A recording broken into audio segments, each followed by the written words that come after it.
दुनिया जिसे कहते हैं जादू का खिलौना है, दुनिया जिसे कहते हैं जादू का खिलौना है। मिल जाए तो मिट्टी है, खो जाए तो सोना है। आप सभी सुनने वालों को हम सबका नमस्कार। और आज फिर एक बार हमारे साथ चलने वाले कन्याल सर और विमला मैम, मैं खुद शशि जोशी और आप गीता रावत मैडम। मैं आज एक फिर नया विषय आपके सामने लेकर के आ रही हूँ और ये टॉपिक है अपनी खुशबू पहचानिए, अपने आप को जानिए। क्योंकि जिंदगी भर हम इसको देख उसको देख यहीं बाहर की दौड़ लगाते रहते हैं और ये नहीं पहचान पाते कि हमारे अंदर क्या खूबी है, हमारे अंदर क्या खासियत है। बिल्कुल सही बात। तो और कोशिश हम ये करते हैं कि इसके जैसा होना या उसके जैसा होना, तो हम अपने जैसे कब होंगे। और संस्कृत में उक्ति आती कि मुंडे मुंडे मतिर भिन्ना। हर सिर के अंदर एक अलग मस्तिष्क है और हर मस्तिष्क के अंदर एक नई सोच है। तो हम अगर अपनी सोच को विकसित करेंगे कि हमारा इंटरेस्ट किस में है, हमारी जो रुझान है वो किस तरफ का है, क्या हम करना चाहते हैं, हम जिंदगी भर खुद को नहीं जान पाते।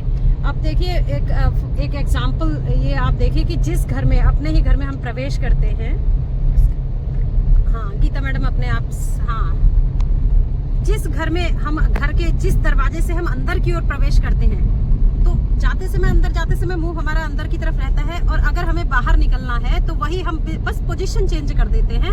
यही बात मन के भीतर और बाहर आने की है। लेकिन हमारे साथ ये विडंबना कहिए कि ऐसा होता है कि हम मन से जो है ऐसे बाहर मुंह किए रहते हैं, मन के बाहर की ओर झांकते रहते हैं और अपने अंदर मुंह नहीं करते। देखिए एक बुद्ध को ज्ञान हो जाता है, उनको पता चल जाता है कि खजाना मेरे भीतर छुपा हुआ है, वो लात मार कर चल देते हैं सारे ऐश्वर्य को, वैभव को और अपनी तलाश कर लेते हैं। एक दशरथ माझी जिसका लोग मजाक बनाते हैं जब वो हथौड़ा और छेनी लेकर के आता है और लोग कहते हैं कि क्या तोड़ेगा ये पहाड़ को, और वही दशरथ माझी जब पहाड़ तोड़ने में सफल होता है तो लोगों की भीड़ आती है फिर साथ देने के लिए कि हाँ हम भी साथ में हैं। तो आपको अपनी ताकत पहचाननी है कि हम क्या करने में सक्षम हैं, कितना करने में क्या हैं। क्योंकि आप बाहर की दुनिया को देखिए तो कितने सारे फूल हैं बाहर। हर फूल अगर गेंदा चाहे वो गुलाब बन जाए और गुलाब चाहे कि वो कमल बन जाए तो कहीं का नहीं रहेगा। एक कविता मैंने इस बारे में लिखी थी कि मैंने चाहा उसके जैसा होना और उसने चाहा किसी और के जैसा होना और तुमने चाहा मेरे या तीसरे के जैसा होना। इस तरह हम जिंदगी भर किसी के जैसा होना चाहते रहे और कभी अपने जैसे ना हो सके। क्या बात, वाह। तो इसलिए हमको अपने जैसा होना है। अगर वीडियो लंबी ना हो तो एक छोटी सी मैं स्टोरी सुना दूं। बिल्कुल, इरशाद। एक भिखारी था तो वो रोज भिक्षा लेकर के आता था और इत्तेफाक कहिए जो भी कहिए उसको रोज इतना ही मिलता था कि जिसमें उसका एक दिन का आज का काम चल जाए। वो रोज ईश्वर को कोसता था, अपने को कोसता था और सोचता था कि भगवान रोज जो है अपनी झोपड़ी में आकर के ऊपर मुंह करके ईश्वर से शिकायत करता था कि इस दुनिया में सबसे दुखी, सबसे खराब तूने मुझे बनाया। सब इतने पैसे वाले हैं, कितने सुखी हैं और मेरा जीवन बर्बाद, इससे तो मर जाना अच्छा है। रोज नियम से ये बोला करता था, रोज मांगने जाएगा और रोज रात को बोलता था। एक दिन उसके मन में ऐसा विचार आया कि मर जाता हूँ, तो वो बस जंगल की ओर चल दिया और सीधे रास्ते पे यही बोलते हुए जाने लगा कि मेरा जीवन तो व्यर्थ है। इत्तेफाक से एक फकीर वहां से गुजर रहे थे तो उन्होंने देखा बड़बड़ाते हुए, बात सुनी तो फकीर ने उस भिखारी से कहा कि क्या कहते हो तुम कि दुनिया में तुम सबसे गरीब हो, तुम्हारे अलावा सब सुखी हैं, बहुत अमीर हो, लेकिन मैं तो अपनी दृष्टि से देख पा रहा हूँ कि तुम्हारे अंदर खजाना है बहुत बड़ा।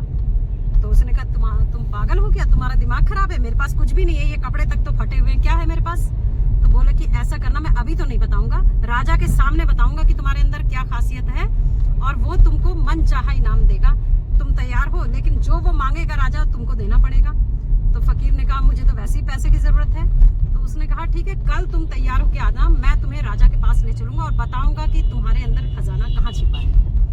तो उसको रात भर नींद नहीं आई कि कैसे वो फकीर सोच रहा होगा मेरे पास तो कुछ भी नहीं है, झोपड़ी में भी कुछ भी नहीं है। खैर जैसे तैसे रात कटी और सवेरे जल्दी जल्दी वो भागा फिर फकीर के पास पहुंच गया कि चलो। तो फकीर ने कहा ठीक है, दोनों चले राजा के पास और जो है राजा से फकीर राजा से पहले ही मिल चुका था। तो वहाँ जब दरबार में पहुंचे तो राजा ने कहा हाँ भाई बताओ। तो फकीर ने कहा कि हुजूर मेरे पास कुछ नहीं है और ये कहते हैं कि तुम्हारे पास बहुत खजाना छिपा है। राजा ने कहा हाँ बिल्कुल छिपा हुआ है। ये जो तुम्हारी आँख है ना बड़ी कीमती है। तुम अगर अपनी एक आँख मुझे जो है दान कर दो, हमारे यहाँ जरूरत भी है, तो मैं तुम्हें 10,000 जो है स्वर्ण मुद्राएं दूंगा। उसने कहा महाराज आप कैसी बातें करते हैं, आँख में कैसे दे सकता हूँ। उन्होंने कहा भाई एक आँख से तो तुम देख ही सकते हो। बोले नहीं नहीं मैं अपनी आँख हरगिज नहीं दूंगा। तो फिर राजा ने कहा फिर ठीक है, फिर अपनी किडनी दे दो। तो उसने कहा कैसी बात करते हो महाराज, मैं ऐसे किडनी कैसे दूंगा। इस तरह से एक एक अंग के बारे में राजा कहता गया और उसने कहा नहीं नहीं। तो राजा ने बोला अभी तुम मरने जा रहे थे कल को और आज बात कर रहे हो कि मैं ये अंग कैसे दे दूं, वो अंग कैसे दे दूं। तुम ईश्वर को कोस रहे थे। ये फकीर ने बताया है कि तुम ईश्वर को कोस रहे थे।